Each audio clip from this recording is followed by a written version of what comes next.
of Christ to get zeros in their system, and they weren't using them like most people were. So, and they actually took the zero from the Omicron. Now, I'll go into these. But what I'm trying to show you is there's no pre-trib rapture. We're going to be changed at the last trump. We're going to be changed at the last trump. Last is the word eschatos, E-S-C-H-A-T-O-S. Eschatos comes from the word echo, meaning to hold. It's a Greek word meaning to hold. It's a common word meaning to pick up something and hold it. We're going to be changed at the last trump. At the eschatos trump. We use the word eschatology, which means the study of end times.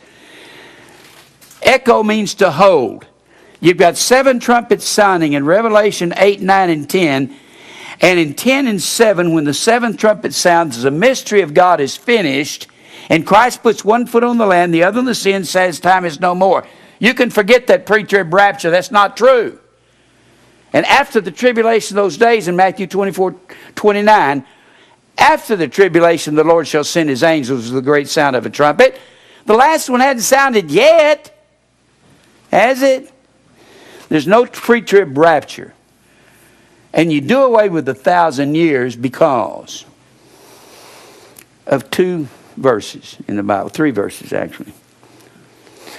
When he says over here in Philippians.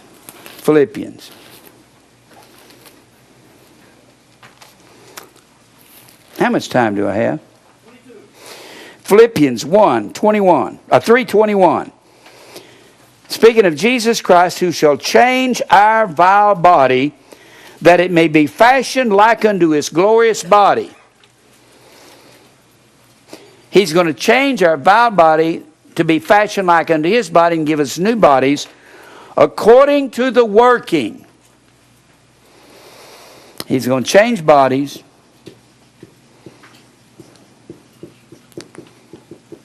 to be like his body, according to the working, E-N-E-R-G-E-I-A. Operation, the same operation that changes his body, he'll change our bodies, and he will subdue all things to himself. Subdue all things. And of course, that's what Revelation 10 and 7 says, when the 7th trumpet sounds, the mystery of God is finished, the mystery is the church, and will be changed at the sounding of the 7th trump at the end of time. And then 11 and 15 of Revelation says, when the 7th trumpet sounds, the kingdoms of this world are become the kingdoms of our Lord and his Christ, and he shall reign forever and ever. When you put those 2 words together, ever and ever, it means from now on, and he'll have no enemies anymore. So he will subdue all his enemies when we're changed at the last trump. So if he subdues, there's no pre-trib rapture. You can forget that. At the last trump, he'll subdue all enemies. Right? And what's the last enemy that'll be destroyed in the 15th chapter of 1 Corinthians? Death. Those people who believe in a pre-trib rapture, they don't understand. People are going to be dying all through the tribulation. How can our bodies be changed at a pre-trib rapture and death reigns through the tribulation? And they say in their dispensationalism that men will live out of the tribulation and live into the 1,000-year reign and be dying at 300 years old. But how can that be when our bodies are going to be changed when he subdues all his enemies? And then they say Satan is going to rise up at the end of the 1,000 years after this is all over, and he's going to go all over the earth to deceive the world. How can he rise up when our bodies have been changed when he subdues all his enemies? Huh? I don't make it. That makes no sense, does it?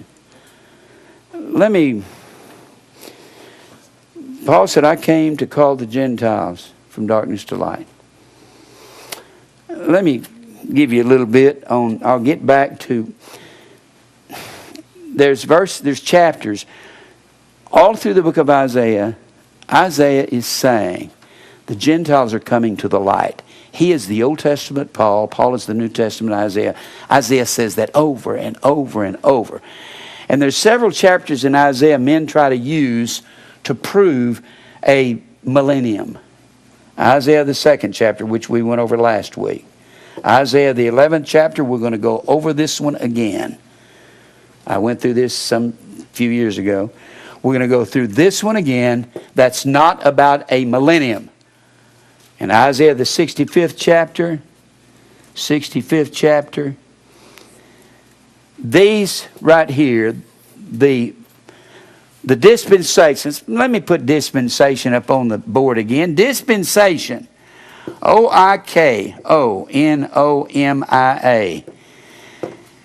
Dispensation is the exact same word in the Greek text. Stewardship. Does that sound like a time period? No. And steward is the word O-I-K-O-N-O-M-O-S. Oikonomos. Dispensation or stewardship comes from oikos and nomos. Nomos is the Greek word law. Oikos means house or family. House or family. It means the law of a household. We are God's house. And we're not saved any different than Noah. Noah wasn't saved any different than us. Aren't we children of Abraham by faith? Didn't Abraham believed God and it was accounted to him for righteousness. Remember, logizomai? It was placed upon him by God for righteousness. It was assigned to him for righteousness.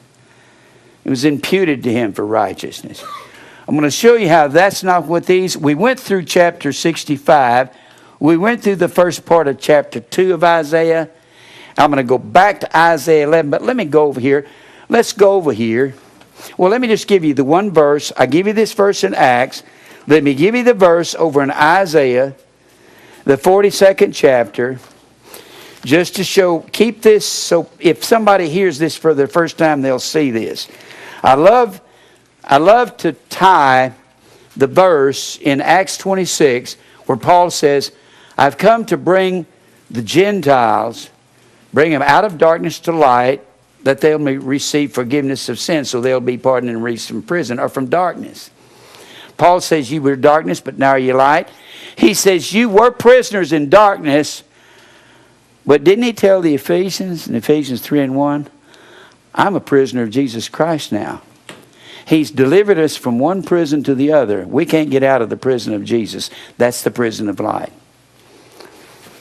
Now, here in verse 6, chapter 42, I, the Lord, called thee in righteousness and will hold thine hand and will keep thee and give thee for a covenant of the people, for a light of the Gentiles. Gentiles are going to come to the light. He is prophesying the demise of literal Israel, the rise of spiritual Israel, the church, to open the blind eyes, to bring out the prisoners from the prison, and them that sit in darkness out of the prison house. I don't know how people can get around that. Now, let's go over to Revelation 20. The only place you're going to find any semblance of a so-called 1,000 year. I heard my father and all of his friends preach this, and it didn't make any sense whatsoever. What do you mean 1,000 years after time is over with? I never could understand it. I think 1,000 years is a period of time, isn't it? It's ridiculous. Now, go over here. And the church did not teach that. All right. Revelation 20. We're going to read here in the first verse, and I hope I can help you to see something. This is the only place you're going to find in the Bible where men have actually built an entire theology of 1,000 years after this is over. They tried to take and shore up this chapter with these chapters here. We've shown that Isaiah 2, that's not what it's talking about, is it? That the mountain of the Lord's house will rise above the mountains of the world. Mountain of the Lord's house, we're the house of God. The mountain was Zion. We're come to Mount Zion, heavenly Jerusalem, the church. And the mountain was the capital city of an empire. And we're heavenly Jerusalem. We're the capital city of God's empire, aren't we? And it's all spiritual. It's not talking about, and all the nations shall flow into it. The Gentiles shall flow into it. The Goyim will flow into it. The Gentiles are flowing into it now, aren't they? They were the ones that were in prison. Now,